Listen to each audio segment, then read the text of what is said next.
From the east coast of the Vale, the Fingers reach out into the narrow sea. 4 rocky peninsulas plagued by wind and rain, and barren to all but the hardiest of weeds. The ancestral home of House Baelish.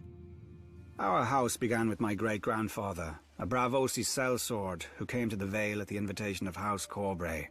My grandfather raised himself to the status of hedge knight, and even managed to acquire a bit of land and a keep on the smallest of the Fingers, though I do believe he often missed sleeping under his titular hedges. The only thing worse than owning a dreary and desolate land is owning only a small portion of it. Luckily, I didn't spend much time there as a child. During the War of the Ninepenny Kings, a cheap name for a cheap cause, where other men fought for the king my father fought to befriend Hoster Tully, Lord Paramount of the Trident and head of one of the oldest and greatest houses in Westeros. Thanks to my father's heroic efforts, Lord Hoster agreed to foster me at Riverrun with his own children. Until then, my whole world had been a small tower on the gull-stained rocks of the Fingers. But when I first saw the stone walls of Riverrun rising from the Trident, towering over me, back then I was a little more easily impressed. The boy in me thought the gods themselves must live in such a place. I soon learned otherwise. Lord Tully's son, Edmure, was quick to ensure I would never forget myself in their house. He nicknamed me Littlefinger, after my size and homeland, and the name was just cruel enough to stick. His sisters, Lysa and Catelyn, made me a pawn in their kissing game, traded back and forth between them for practice. Needless to say, I enjoyed spending time with them more than Edmure. As we grew older, the game began to change, as all games do. Lysa grew more bold, and Cat more demure. When Lord Tully announced Cat's betrothal to a brute from the north whom she'd never met, I realized her duty would outweigh any feelings she had for me.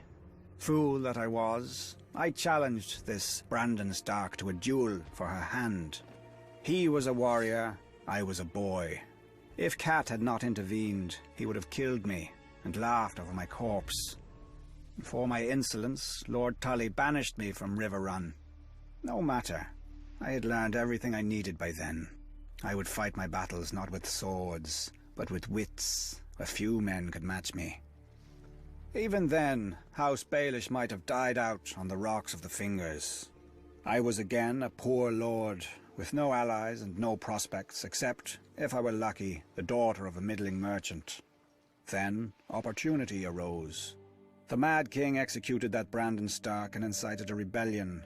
My old friend, Lysa Tully, was married off to John Arryn, Lord of the Vale, to cement the alliance against the Iron Throne, bringing her within my circle again. I quickly capitalized on our former affection and persuaded her to have me appointed as controller of customs at Gulltown, the Vale's greatest port. Wars burn gold like wildfire. When I increased the port's income tenfold, her husband took notice of this lowly lord from the Fingers, and when the new and profligate King Robert needed a master of coin who could find gold where no one else could, why, Lord Arryn knew just the man. Once, House Baelish had no lands, no name, and no gold. Now we have quite a lot of each. What new rung will the next generation climb? Let us not be hasty. I'm not finished yet.